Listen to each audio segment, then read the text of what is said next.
Coverage you can count on. This is KCBD News Channel 11's Daybreak Today. Now at 6 o'clock, Lubbock residents are raising concerns about the location of a new waste transfer station inside city limits. Plus, county administrators are asking for your help headed into this year's elections. The reason behind their plea is just ahead, and a bipartisan border deal looks to be dead on arrival in the House of Representatives. We will hear Speaker Mike Johnson's response up next. Today is Wednesday, January 31st. You're watching Daybreak Today. Good morning, and thanks for joining us. I'm Angie Wynn. Good morning. I'm Steve Devine.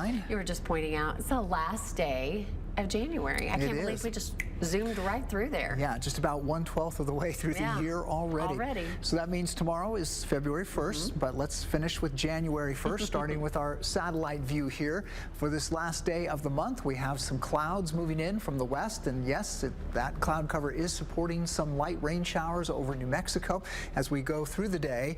Mostly cloudy, that cloud cover moving in. The rain that you see in eastern New Mexico, much of that likely not yet reaching the ground, but as we go through the day, the potential will increase. Mainly sprinkles, but some brief light rain will be possible, especially our western areas.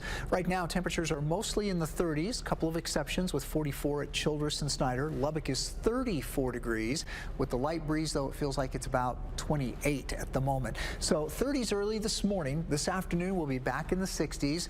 It's generally still just a light wind. A lot of cloud cover today, and again, that potential for a few sprinkles for the most part. A little better chance, but just a little better chance of rain coming up in the 7-day forecast here in a few minutes. We love it. Thank you, Steve. A Planning and Zoning Commission meeting this week could mark the next step toward building a solid waste transfer station in southwest Lubbock. This is a hot button issue. The city plans to build the station near 76th and Alcove Avenue. Administrators say the station would keep trash trucks on their routes instead of driving to the landfill west of Abernathy several times a day. However, some residents in the area are frustrated with the city's choice of location and the process it went through to make that decision. Realtor Kyle Rogers is also concerned for property values in the area and safety with more large trucks on a 2-lane road. It's not too late. We need to get a hold of the members of the Planning and Zoning Committee, and you can find out who those people are by looking on the City of Lubbock website, and just nicely express our opinions and our concerns to them. The Planning and Zoning Commission meeting is Thursday evening at 6 inside Council Chambers at Citizens Tower. So that's tomorrow evening. Rogers hopes people will attend the meeting and share their opinions, no matter which side they are on. Meanwhile, leaders in Lubbock County are looking to the public to make this year's election process run a little more smoothly. Last June, Governor Abbott signed Texas Senate Bill 924 into law, requiring additional polling locations in some counties across Texas. As a result, Lubbock County must open 10 more locations this year. Lubbock County Elections Administrator Roxanne Stinson says finding workers for the existing locations was hard enough. You need 2 judges for election day for each polling location. So we have 39 right now. We need 78 judges. Well, with that, you still need a minimum of 2 clerks per party at each location. So that makes 6 people to be fully staffed. If you happen to be interested in volunteering as an election worker, you can find more information on our website, kcbd.com. A man accused of intentionally crashing into a Lubbock County Sheriff's deputy's vehicle is now awaiting trial. A Lubbock grand jury indicted 38-year-old Robert Lee Trevino Tuesday for aggravated assault against a public servant. Other charges include evading arrest, unlawful restraint, and unlawful possession of a firearm. Police say Trevino sped off during a traffic stop last month near 19th and Avenue M.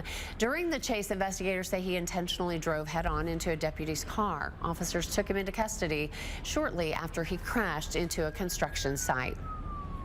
Just this morning, the House Homeland Security Committee voted to advance their impeachment resolution against Homeland Security Secretary Alejandro Mayorkas. Joshua Ramirez is at the News Now desk with the next steps in the process. What happened while they were sleeping, Joshua?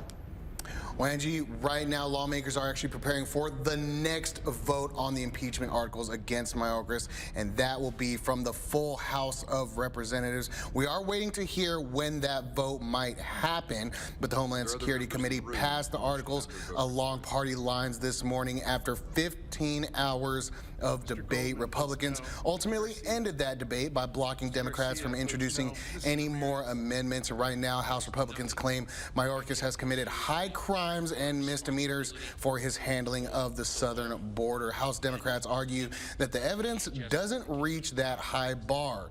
If the full House does pass the articles, Mayorkas would become the first cabinet secretary to be impeached in nearly 150 years. Angie. Thank you, Joshua. House Republicans say House Speaker Mike Johnson is officially declaring a bipartisan border deal dead. Johnson's office says he will address the matter at length today. Amy Kiley reports on the divide being seen in Congress.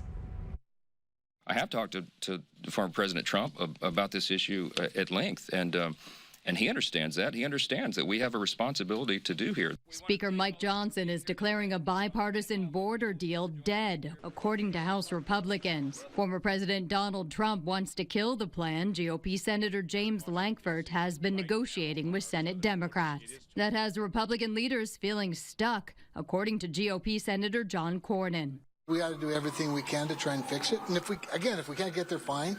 But if we don't try, then shame on us. Some Republicans are falling in line with Trump. They refuse to support any border legislation that doesn't meet all their demands. That's a tall order in a divided Congress. Bipartisanship is the only way that action on the border is going to happen. Republicans say President Joe Biden should use more executive actions to address immigration. Our country is experiencing a full-fledged invasion with illegal immigrants encouraged by Joe Biden's open border policies. Biden says he's done all he can without Congress, but he says the day he can sign a bipartisan bill letting him close the border, he will shut it down. I'm Amy Kiley reporting. It's 6:06. We're checking in with Steve Devine for a look at this morning's weather and what you can expect throughout the day. Hi, Steve. What's going on? Well, once again, it's on the cold side to start with. Nothing unusual for the last day of January. Temperature hovering right around the 34-degree mark. Let's check in on what the airport is showing right now. Mostly cloudy, 34 degrees. Not much of a breeze, but enough to put the wind chill at 28. So dress for that cold start this morning. It's going to generally be cloudy as we go through the day. This isn't showing much at all for the morning, but again, we may get a few sprinkles, especially western areas. Some brief, very light rain will be possible. It's a little more likely this afternoon and this evening, but still not expecting very much out of that. Perhaps a few hundredths of an inch, mainly western areas. Highs today in the 60s. Lubbock is headed for about 65 degrees. The breeze picks up just a little bit to about 5 to 15 miles per hour. So again, this evening is that little better chance of the sprinkles. The brief light rain might be just enough to create some wet pavement, however, and then in the early morning hours that activity shifts off to the east. So low temperatures tomorrow morning, about 41 for a low. If the cloud cover moves out a little bit earlier, may slip down a little bit colder than that, but still a little milder.